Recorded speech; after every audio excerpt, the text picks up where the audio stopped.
Assalamualaikum warahmatullahi wabarakatuh. Bismillahirrahmanirrahim. Alhamdulillahirabbil alamin wassalatu wassalamu ala asyrofil anbiya'i wal mursalin sayyidina wa maulana Muhammadin wa ala alihi wa ashabihi ajma'in. Rabbi shrah li sadri wa yassir li amri wahlul 'uqdatam min lisani yafqahu qawli, amma ba'd. Yang kami hormati Bapak Dr. Andes Haji Muslam MPD sebagai pengampu mata kuliah pengembangan kurikulum PAI, dan tak ketinggalan pula rekan-rekanku semua yang kami sayangi dan kami banggakan. Langsung saja saya di sini akan menyampaikan atau mempresentasikan makalah yang bertema kurikulum PAI dan silabunya atau silabusnya. Di sini perlu kita ketahui yaitu kurikulum. Apa itu kurikulum? Di setiap sekolah, di setiap pendidikan itu pasti ada yang namanya kurikulum. Langsung saya definisikan, kurikulum itu sebagai perangkat perencanaan dan media untuk mengantar lembaga pendidikan dalam mewujudkan tujuan pendidikan yang diinginkan. Jadi kurikulum itu sebagai perencanaan atau media sebagai pengantar lembaga pendidikan dalam mewujudkan tujuan pendidikan yang diinginkan. Nah, kemudian untuk kurikulum PAI, jadi pada masa Islam Klasik, pakar pendidikan Islam menggunakan kata al-maddah untuk pengertian kurikulum, karena pada masa itu kurikulum lebih identik dengan serangkaian mata pelajaran yang harus diberikan pada murid pada tingkat tertentu. Sejalan dengan perjalanan waktu, pengertian kurikulum mulai berkembang dan cakupannya lebih luas, yaitu lebih mencakup segala aspek yang mempengaruhi pribadi siswa. Kurikulum dalam pengertian modern ini mencakup tujuan, mata pelajaran, proses belajar dan mengajar serta evaluasi. Kemudian ciri-ciri dari kurikulum pendidikan Islam. Kurikulum pendidikan Islam menurut Al-Shibani, sebagaimana yang dikutip oleh Amin Nur Hayati dalam bukunya Kurikulum Inovasi, dapat dijabarkan sebagai berikut. Yang pertama, kurikulum pendidikan Islam itu harus mewujudkan tujuan pendidikannya. Jadi tujuan pendidikannya itu apa? Harus terwujud. Jadi harus terwujud tujuan dalam pendidikannya, materi pendidikannya. Untuk mempelajari agama dan akhlak harus diambil dari Al-Quran dan hadis, serta contoh-contoh suri tauladan dari tokoh-tokoh agama yang terlebih dulu seperti para nabi. Kemudian kurikulum pendidikan Islam sangat memperhatikan pengembangan seluruh tentang aspek pribadi siswa, yaitu dari intelektual, psikologi, sosial, dan spiritual. Kemudian yang berikutnya, kurikulum pendidikan Islam harus memperhatikan keseimbangan antara pribadi dan masyarakat, dunia dan akhirat, jasmani, akal, dan rohani manusia. Jadi antara kehidupan dunia dan akhirat itu harus seimbang.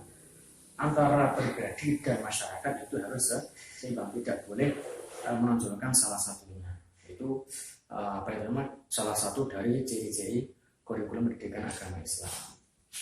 Kemudian ciri-ciri kurikulum pendidikan agama Islam berikutnya itu memperhatikan perbedaan kebudayaan di tengah masyarakat, baik itu kaitannya dengan kebutuhan dan masalah-masalah yang dihadapi masyarakat, keluasan, serta menerima perkembangan dan perubahan. Jadi setiap perkembangan itu pasti ada perubahan. Apalagi di Indonesia ini itu banyak kebudayaan, karena Indonesia itu kaya dengan budaya, ras, suku, dan agama. Maka dari itu, kurikulum agama itu bisa mengikuti budaya-budaya di daerah-daerah setempat. Agar apa? Agar Islam itu bisa tumbuh di daerah itu, bisa maju, bisa masuk di daerah itu, bisa berkembang, akhirnya bisa maju daerah itu. Seperti dulu apa yang diterapkan oleh Sunan Kalijogo ketika beliau menyebarkan agama Islam di Jawa ini, terutama di tanah Jawa ini, beliau menerapkan seperti apa itu gamelan-gamelan atau wayang. Agar bagaimana? Agar Islam yang disebarkan di tanah Jawa ini bisa diterima oleh masyarakat di sini.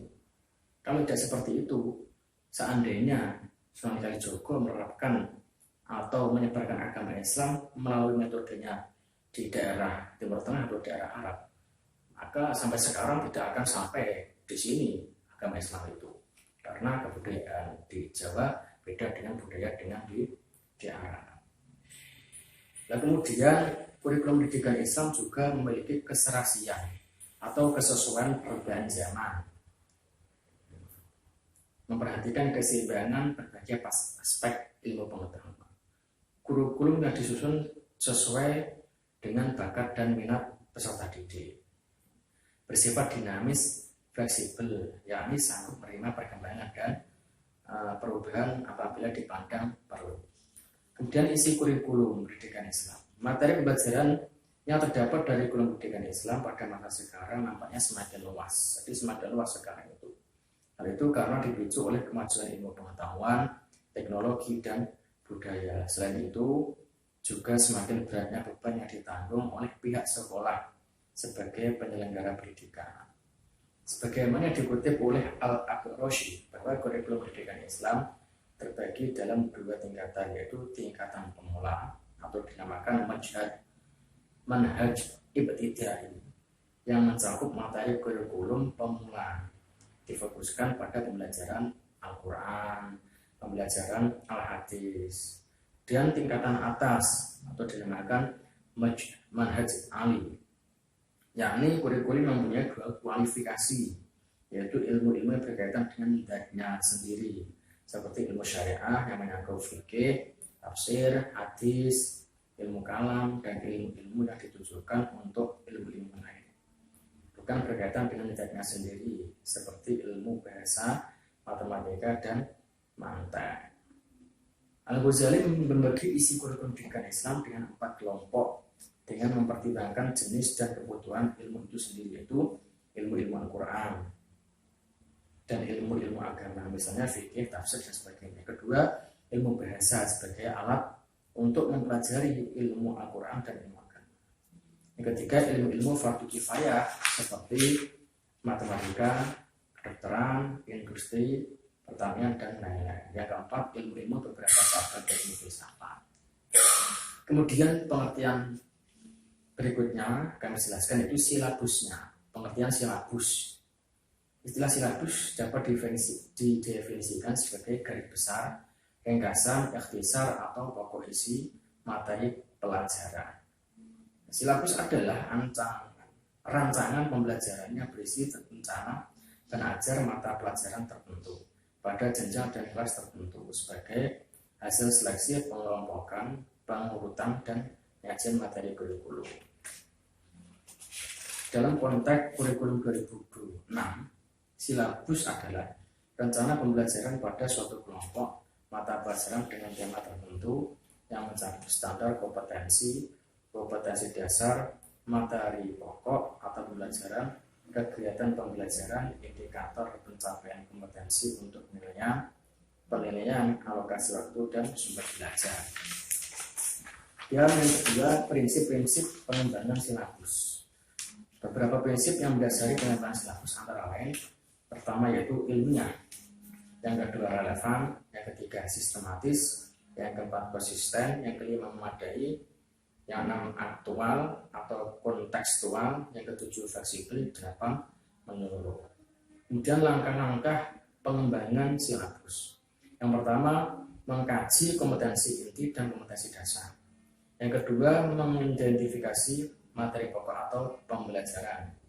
Yang ketiga, mengembangkan kegiatan pembelajaran. Yang keempat, merumuskan indikator pencapaian kompetensi. Yang kelima, menentukan jenis penilaian. Yang keenam, menentukan alokasi waktu. Yang ketujuh, menentukan sumber atau bahan-bahan ajar. Nah, itulah rangkaian dari apa itu namanya saya jelaskan tadi, mulai dari kurikulum, ada ciri-ciri kurikulum, ada isi kurikulum, kemudian silabus, pengertian dari silabus, prinsip pengembangan silabus, dan langkah-langkah pengembangan silabus. Cukup sekian apa yang telah saya sampaikan di sini. Kurang lebihnya saya mohon maaf karena masih dalam dalam masa-masa belajar. Dan mungkin ada yang kurang jelas bisa ditanyakan. Cukup sekian. Mohon maaf ya. Assalamualaikum warahmatullahi wabarakatuh.